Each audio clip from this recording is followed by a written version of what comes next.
Y'all deal with relationships, and people form relationships with their money. It really got me thinking, like, wait a minute, if people are going to counseling to get healthier relationships, then as a financial advisor, maybe there's something there for me to learn to help people form better relationships with their money. And if I'm in the business to help people financially, and counselors are in the business of helping people with relationships, then there's something here for me to pick up from. All right, Matt. I was thinking about one of our last podcasts on You Need a Vacation. And we're talking about one of the benefits of vacations is just connecting to whoever you're traveling with, be it family or friends, and really the impact of building those memories. And you and I reminisced about one of our memories of going on a writing retreat together. And one of the questions I like to talk about, I don't ask everyone this, sometimes I do, but it's always interesting to me, is what's your earliest memory of money? So I'm curious, what is your earliest memory of money? Well, I grew up in a home with professional parents, and I remember having access to money when I needed it. So I grew up in a small town, and the way to get money was not to go to the bank. It was to go to the grocery store and write out a check to cash to the grocery store. And I just imagined that the grocery store had millions of dollars because they could always cash like my $20 check. Bread, milk, cash. And millions of dollars, right? And I'd write out a $20 check. I got a checkbook in early on, like 6th, 7th, 8th grade, somewhere in there. Wow. And so I would go to the grocery store and write out checks. And then I was not, my parents were great at teaching me how to write checks, but I wasn't the best money manager or like checkbook register person. So occasionally I would overdraft my account. And again, this was very small town back in the day. So when I would overdraft, the bank would call my mom at work and she would drive over to the bank and put some money back into the account. And so I kind of had this, I knew how to write a check. That was an early memory. I knew how to cash it at the grogrocery store. And you never ran out of money. And I knew that mom would always put a little bit more back in. That's funny. I remember I grew up as a kid. My grandparents lived right across the street from me, and my uncle at the time was living with them, and he would ride the RTA. That's the public transportation here in New Orleans. He would ride the RTA to work, so he always needed. It was easier for him to use dollars to pay for the RTA. And my grandfather, at the end of every day, he had this ashtray in his room on top of his desk, and he would put all his coins in the ashtray, and he would let me take all the quarters, and then I would take. I'm sorry, my uncle wanted quarters to ride the RTA, so my grandfather would let me take all the quarters, and then I would go to my uncle and I would exchange the quarters for dollars, and then it was easier to go to the grocery store and buy baseball cards with dollars than it was to lug around a bunch of quarters. So that's kind of was there a fee? Did you tack on a fee for quarters for dollars? Was there usury involved? I don't think I'm pretty sure I didn't tack on a fee. Even I think trade? It depends. I think it depends on who tells the story. But once my grandfather found out that I was doing that, like miraculously his quarters just like disappeared. Like there was like a quarter shortage, just kind of like the coin shortage right now. Like as there is now. Yeah. So I don't know. I mean, that was creative, right? But yeah, it's always fun to talk about that memories. And just kind of reminiscing, we talk about relationships all the time, and just sitting down and reminiscing, I think, is such a strong kind of bonding experience for relationships. And you and I we've been at this for a while. This building us. The podcast is relatively new, but we've been collaborating for a little while. So it got me thinking in this idea of reminiscing and memories. What's my first memory of us professionally working together? So I'm gonna kick that to you. What's your first memory of us professionally working together. And I wonder if it's the same one. Well, I'm a couples therapist and mental health professional in New Orleans. So I've had a practice for a long time where I've been seeing clients. And in doing couples therapy, you regularly come across issues involving money and the relationship, or money in the home, or employment and the relationship, those kind of issues. And so money has been part of my conversations with couples for a long time. And there had always been couples that dealt with financial situations that just felt way beyond my professional training and expertise. And so I knew sometimes that couples would mention other financial professionals that they worked with.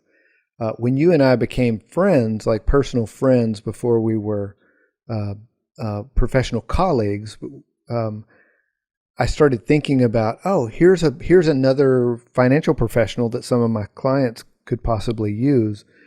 So back to your question about the earliest memory, I remember doing this work with couples who were divorcing and were learning to be co-parents together as they were going to take care of their children. And oftentimes in that kind of rearrangement of their family, finances needed to be talked about. And oftentimes the woman, the mother, the wife, was really having to make a financial adjustment in her life. Maybe going back into the workplace, maybe really rethinking like her expenses and can I afford this house, all of that kind of stuff. So often divorce negatively impacts women even more than men financially. So I had been working with these couples and worrying about some of these mothers and women. And I remember referring one of them to you.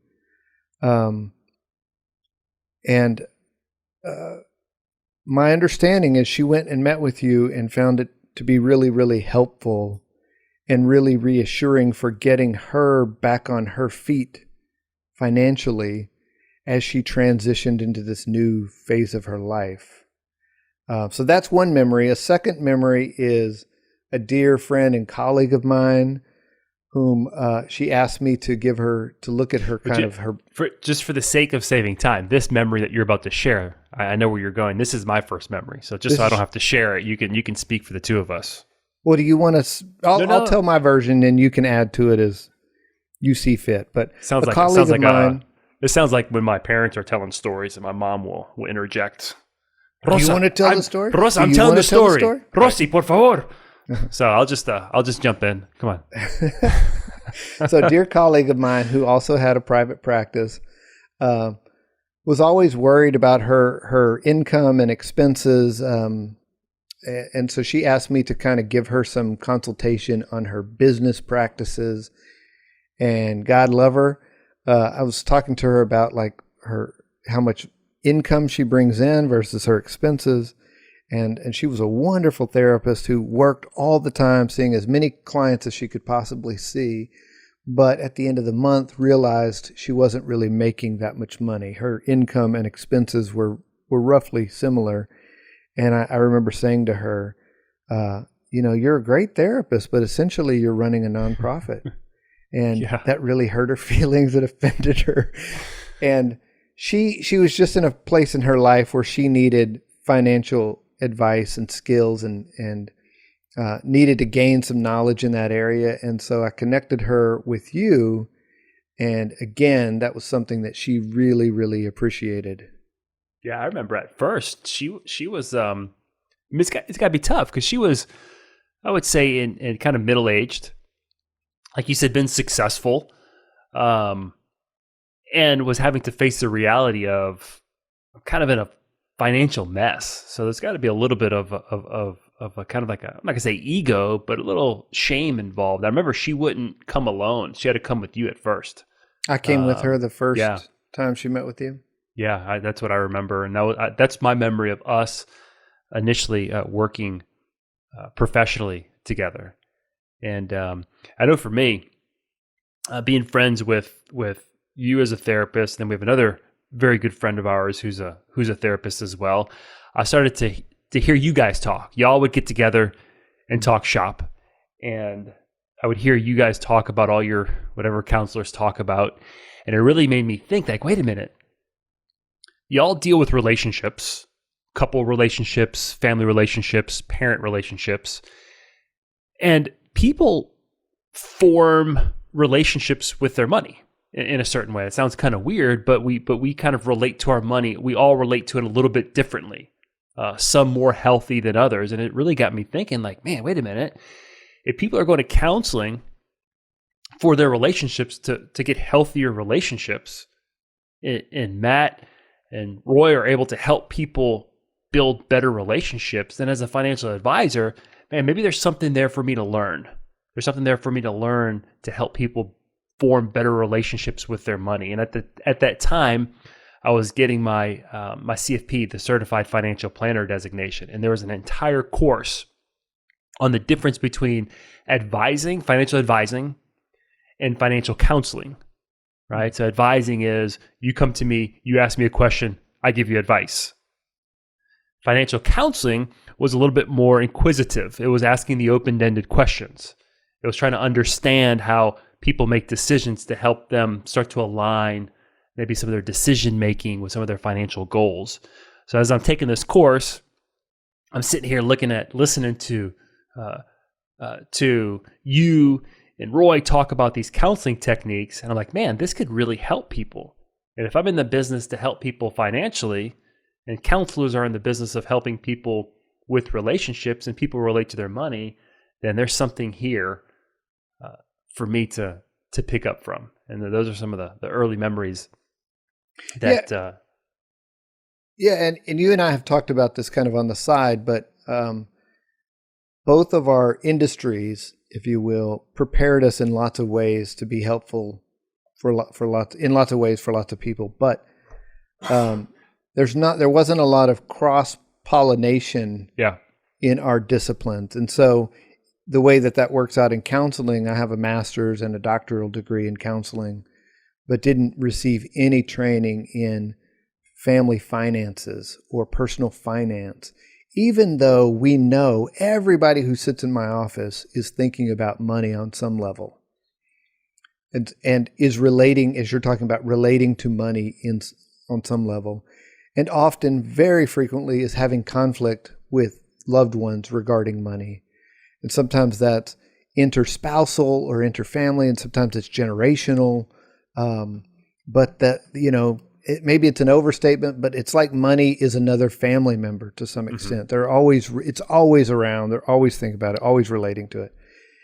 And yet in my profession, I really received no training in family finances. I received training in family finances from my own parents, how to write a check, how to cash it at the grocery store, how to overdraw, stuff like that.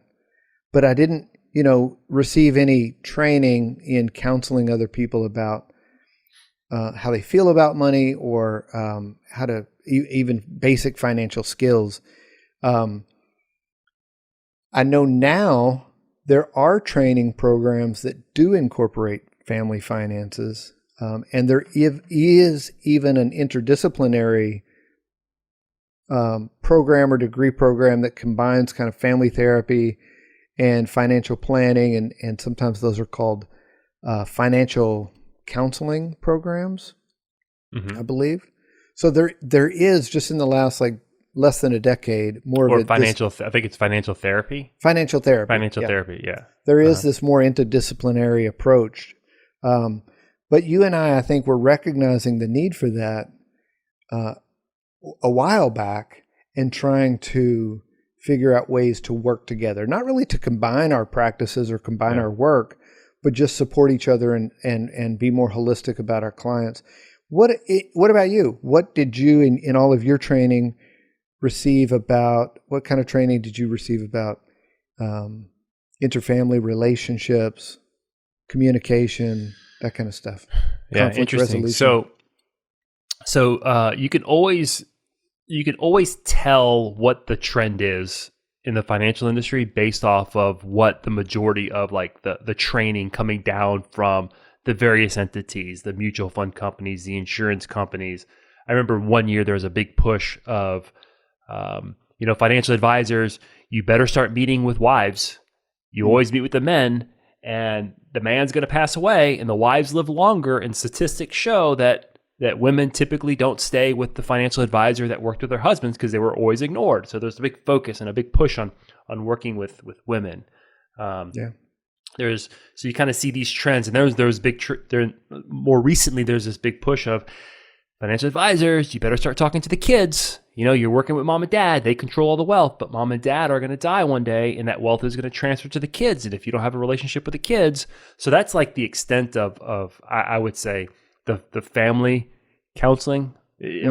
Start talking to them. Just start talking to them. Yeah, you're starting to see more and more and more a movement, kind of like what we're doing, where financial advisors are no longer just financial advisors. Like we have to be more comprehensive, and we have to be more focused just on managing an investment account. But coming up in the industry, we're taught insurance products, how to sell them. And the particular companies will have their particular training, so they'll emphasize the specifics of what their products or services solve and those problems. And the investment companies, we would get investment training, how to build investment portfolios, how to manage risk, those types of things. But there was never really, it was more of a financial advice. I have a product and I'm going to convince you the need of it, and we're going to fill that need, but not much else. I'm not saying it didn't exist, but you're starting to see more and more where people are talking about behavioral finance now. It's been around for a while, but the behavior side of money. Yeah. But as you said, I think that early on we were kicking these ideas around, and we recognized that, hey, there's a need for this, because I can't, some people's money problems, people are coming to me to save for retirement, right? So I meet with someone, they want to save for retirement. So, well, where are they going to get that money from? Well, they don't have any money to save for retirement, so we have to deal with their spending.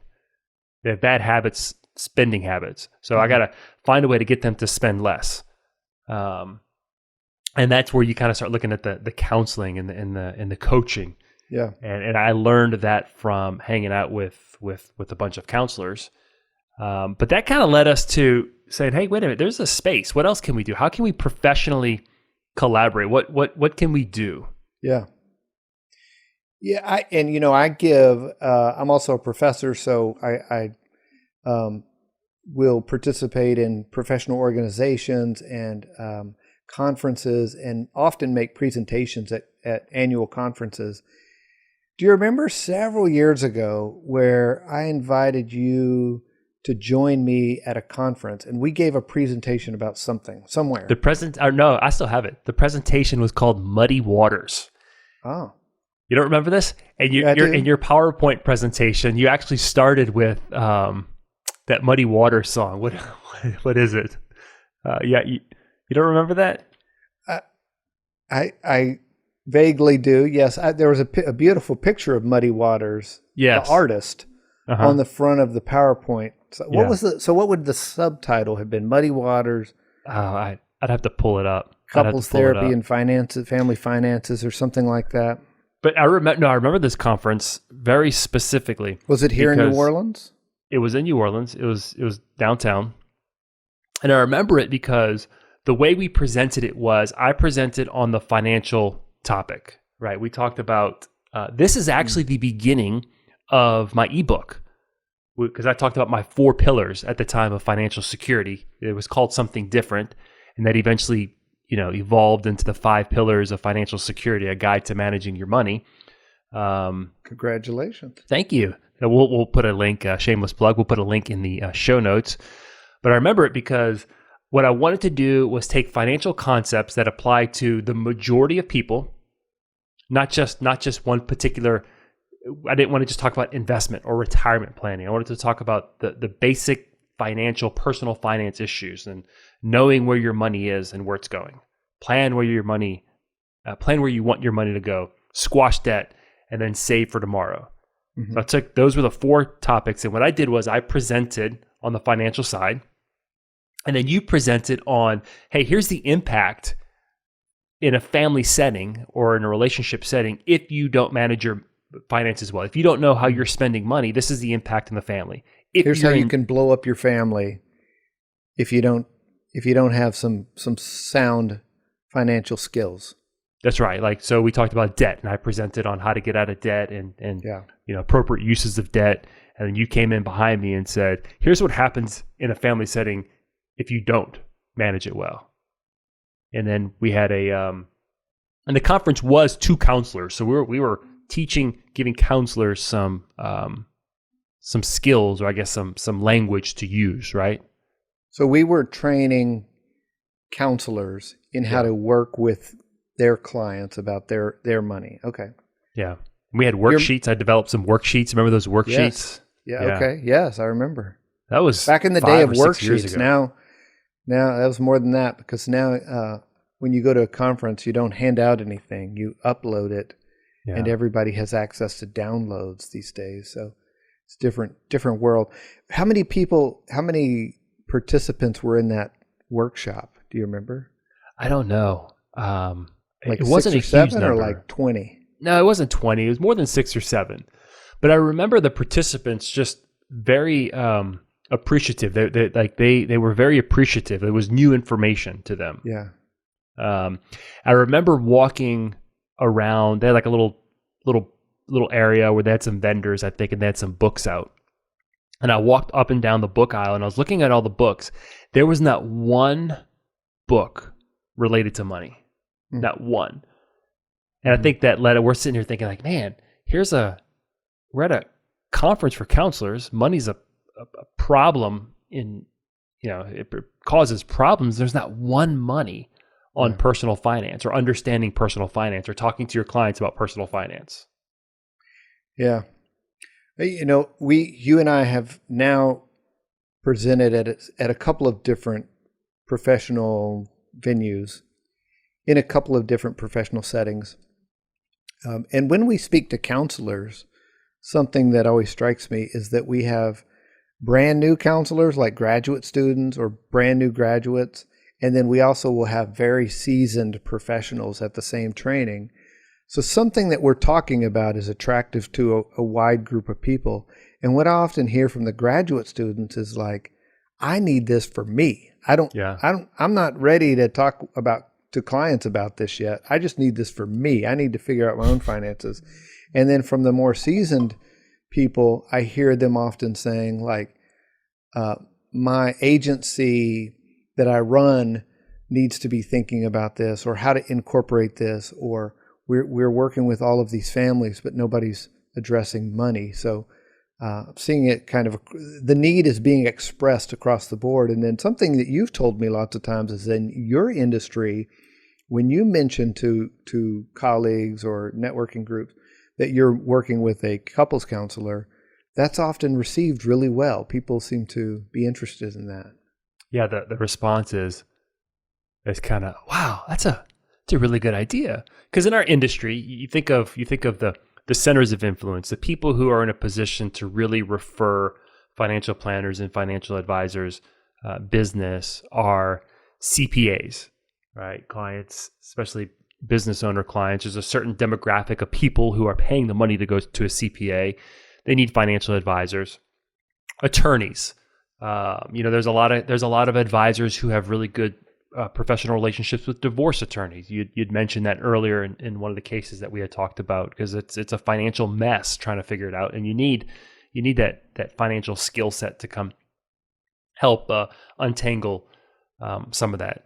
But counselors no one ever talks about it, but yet when it's mentioned, people's eyes light up.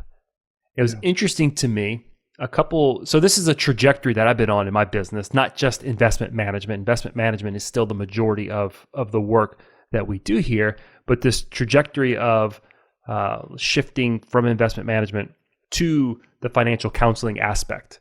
And I always hesitated to call it financial coaching, because I feel like coaching, I've got to get over that in my own head. To me, like, to be a coach is you're not sure of the verbiage. Yeah, I've got licenses and designations, and coaches don't need licenses and designations all the time. But that's essentially what it is. It's coaching people to do better with their money.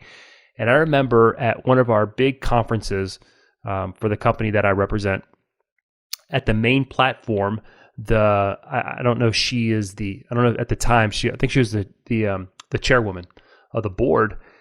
And she gave this personal story about the need for financial advisors to be more holistic in their planning.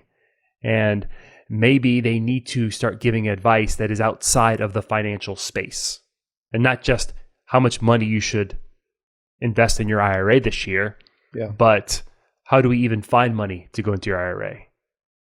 Those types of things. So the more that holistic planning. So there is definitely a movement, which is good. There's a movement to incorporating this more holistic approach that I think is important. Yeah, and just to confirm that, I hear from clients who have financial professionals in their lives, and the clients will often say, like, they don't really do anything for me. I mean, they manage my money, I guess, but I don't know what they do. And essentially the clients are telling me, I wish my financial person did more to talk to me about how to put more money into retirement, or how to find money to put into retirement, or just talk to me about things. Yeah, well, there's definitely a movement right now that I'm kind of seeing being in the business where, and you see this, and if you're listening, you kind of know what I'm talking about. Maybe there's this idea that investments are kind of becoming commoditized to a certain degree, right? They have all these online brokerage companies that you can go invest money in. So there's this idea that, why do I need to go? I can do it myself. But the problem with that is that we know that people are irrational people. People are irrational. We make decisions based off of emotions oftentimes. So it's important to have a professional who, in some cases, I joke sometimes with certain clients, and I joke sometimes with colleagues, that sometimes the hardest part of our job is not picking investments. It's managing expectations. It's managing client expectations and client behaviors. Certainly the work that we've done together has been incredibly helpful. So we've presented at multiple conferences, and I remember the last presentation, we actually talked about not just the personal finance side, but we also broke it up into most of the people who were there own their own practices. So we actually talked about the healthy financial principles for running a business as well. Yeah, and so in that case, you're talking about therapists who also have private practices and the finances of that business. But, years ago, part of a sub-discipline of family therapy is working to consult with family businesses.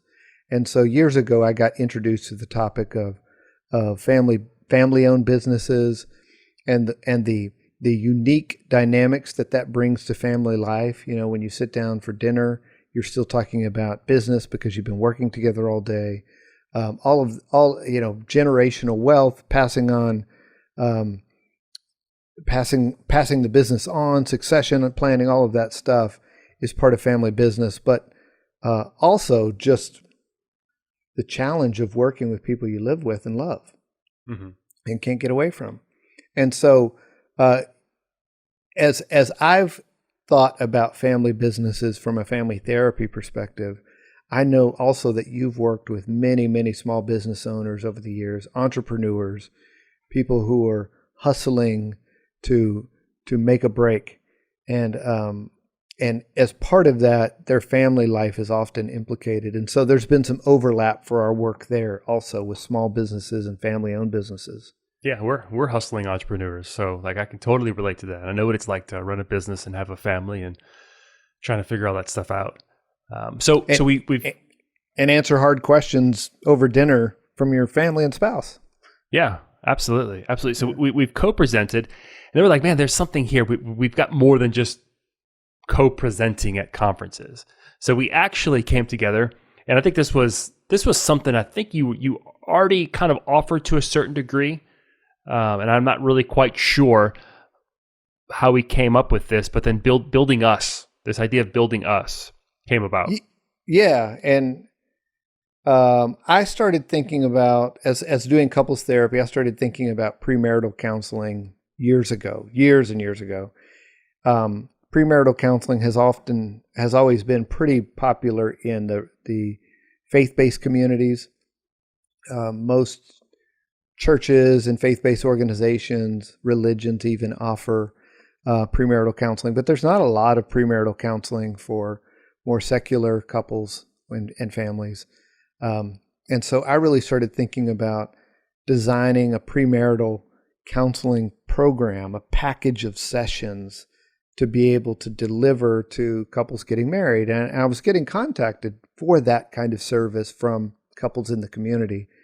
And so I put together this program, and it was a series of sessions that were kind of menued out, or there was a little bit of a syllabus that we could follow. It wasn't hard and fast, and it was definitely flexible, but at least there was initial structure in place.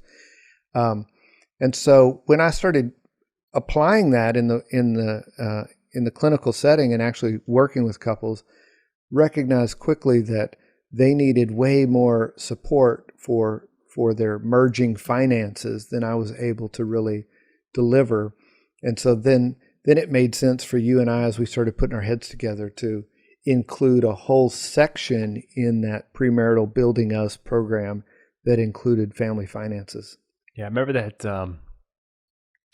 awesome video that we shot? That awesome commercial? Like a promo video? Yeah. The promo video for Building Us? We look like we're like 10. Yeah. Yeah. We're 10 with suits on, though. So with suits and ill-fitting suits. I kind of had hair, but not much. Yeah. That was yeah. We have aged. Should we put that video link in the show notes? Sure. Should we do that? Okay. I think there's some B-roll footage, right? There's some great B-roll footage. Shot in City Park of this lovely, I don't know who the couple is, lovely couple, look like they're having the time of their life. And then it cuts back to us, and we're kind of rigidly sitting in chairs pitching premarital counseling. Yeah, we're so totally accessible. So Building Us, though, but intrinsically, it seemed to be a great idea in that everybody who we talked to about premarital couples counseling plus financial coaching, if you will, people go, yes, I wish I would have had that. I mean, I've had parents buy it for their kid who's getting married. I've had, so people, it seems to make sense to people that a couple getting married who wants to start out on a solid foundation should get some advisement along the way. Yeah. So Building Us was initially, the concept of Building Us was initially specific to premarital counseling, newlyweds. Yeah. And I remember you and I having conversations like, man, I know this is just for newlyweds, but like I talk to people who've been married like 10 or 15 years, and they're like, oh, you should do that for people who've been married for a long time. Yeah. In fact, one time I was kind of marketing the Building Us counseling program at a bridal fair. Did I tell you this story? I'm not sure. So I signed up to go to a bridal fair at the mall, like where there's 200 vendors, there's photographers and cakes and gowns and all part of the wedding industrial complex. They're there at the mall, and there's like 500 brides, and they're going from booth to booth, table to table, looking at all these vendors. And I'm one of the vendors. And definitely some moms came up and were like, is this only for premarital counseling? Like, can me and my husband get this now?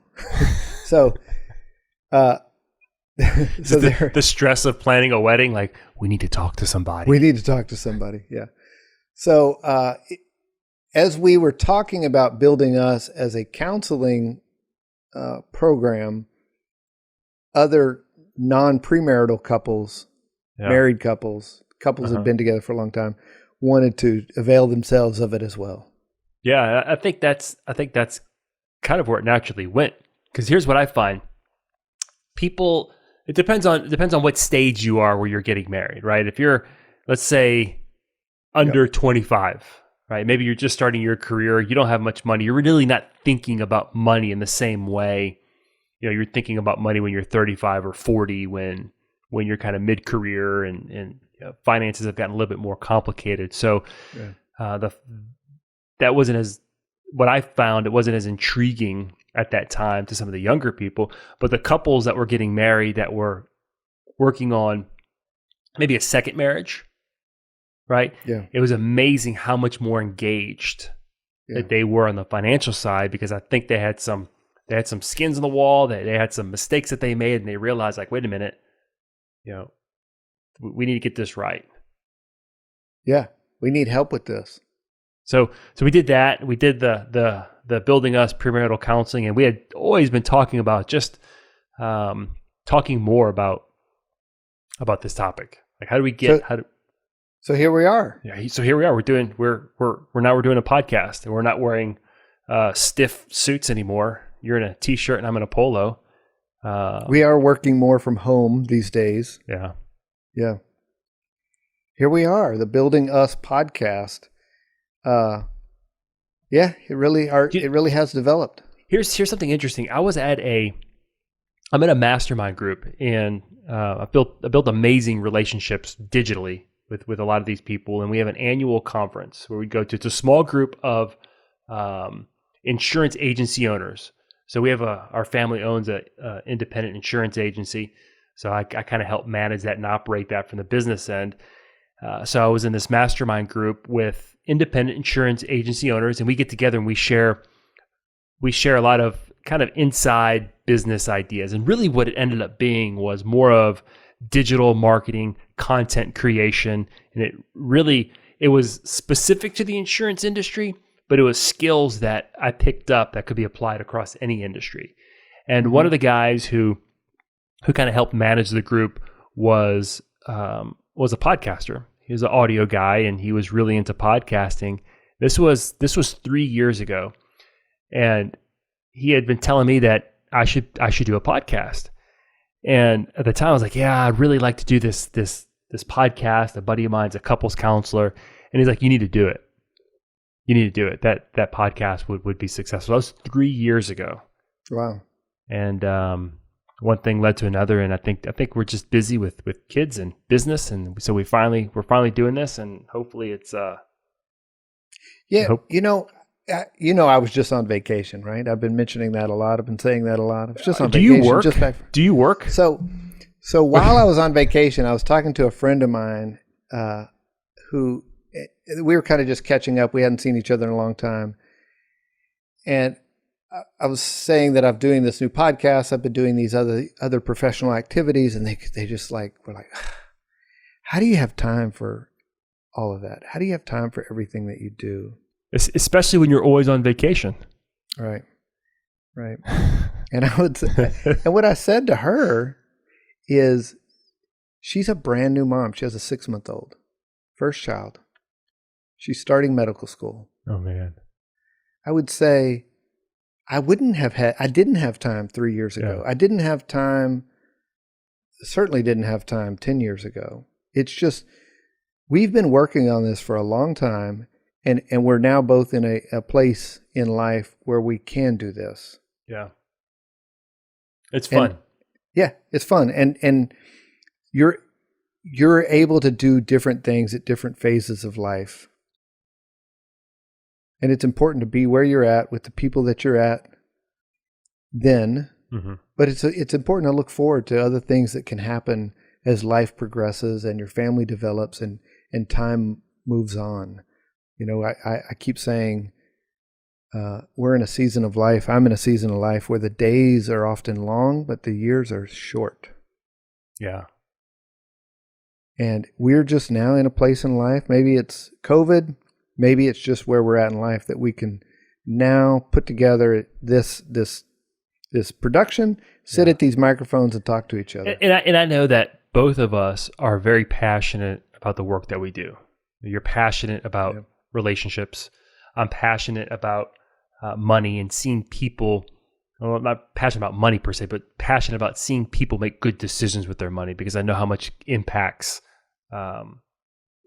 their life. So this is just another medium for us to help people, and hopefully you're still listening. Hopefully this is helping. Hit the share button, subscribe on your favorite podcast listening software, podcast listening app. Right? App's the right word. Podcast listening app.